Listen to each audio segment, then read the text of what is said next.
What are you doing, Chucklebug? What are you doing, little one? You're looking for stuff to eat, isn't it? It is. So, hello. So today, I'd like to take another look at another Irish handbook. Oh, Lord. Now, I do like these things, though, and I hope that you guys and girls find some interest as well. But, so this, Ford Fiesta, wonderful. Mark 1. The first car. Pop up, Bubby. Pop up, you old chunky. Look, there's your toy. There's your toy. You got a new bat toy, haven't you, mate? That you can chew on. It's good, isn't it?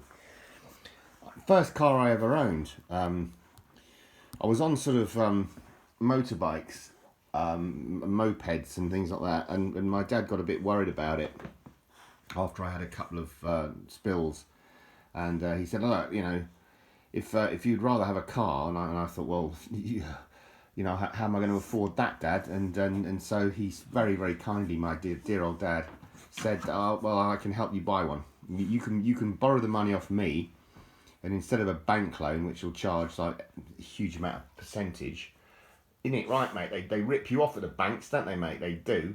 My dad said you can just pay me back interest free, and just as you get, you know, money coming in, just give me the money. And I said the deal is on. So anyway, we went down to Winchester. Strangely enough, I didn't live there at that time, but I did later.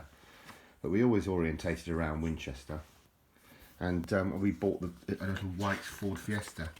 Or rather, my dad bought it and I then paid him back. So this one's from 1976. But my car was YMT 781T, so it was 79. Unity, I used to call it. Lovely car. It was the basic model, 1 litre L, but it was I loved it. I just thought it was awesome. And of course, when it was raining, I was dry, which was a real bonus because I was so used to getting soaked in it on a motorcycle that I just thought awesome. And my dad taught me to drive, and so I didn't even have to pay for that. It's just all for free. Passed first time. You have to polish the nails when you say that, don't you? But yeah, that was the car, Ford Fiesta. That was mine there, the L. Lovely car. There was an S, which was a sort of a sporty one, and there was the Gear, which was like a luxury one. It had all the various different toys and bells and whistles in it and stuff like that. I remember that key. Yeah, so know your car. It gave you a whole load of things to do. Seat belts. I didn't have a sunroof, but they did do them on the S and the Gear. I think had the sunroof. I did have a radio though, with long wave and medium wave. And as time went on, I bought a centre console from Halfords and installed a radio cassette player into that, with help of a friend of mine who was a car electrician, and he helped me fit it in. And that was awesome. That was really what that was brand spanking new technology back in those days. A car with a radio cassette player in it, you know. So I'm going back to like the early 80s, yeah, very early 80s. When I was just turned 17, you know. 17.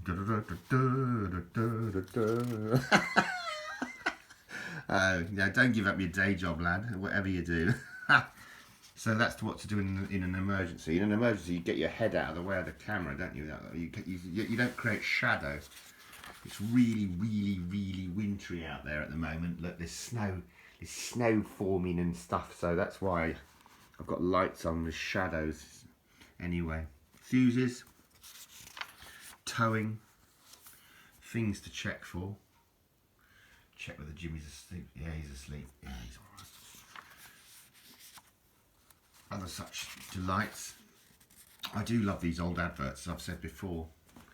Got to get my head out of the way of it, innit? There's old dizzy cap there, shock absorbers, air filters and plugs, all the bulbs and things like that. Smashing. Radiator parts, coolant parts, wipers. Superb. Engine oil level, always worth checking. Yeah, I mean, as I say, we used to do a lot of stuff ourselves as lads. We didn't want to spend money, so we bought the cars in pretty rough shape, sometimes not even running. I mean, I remember towing them back. many a funny story about that. I remember once I was towing, a friend of mine was towing me.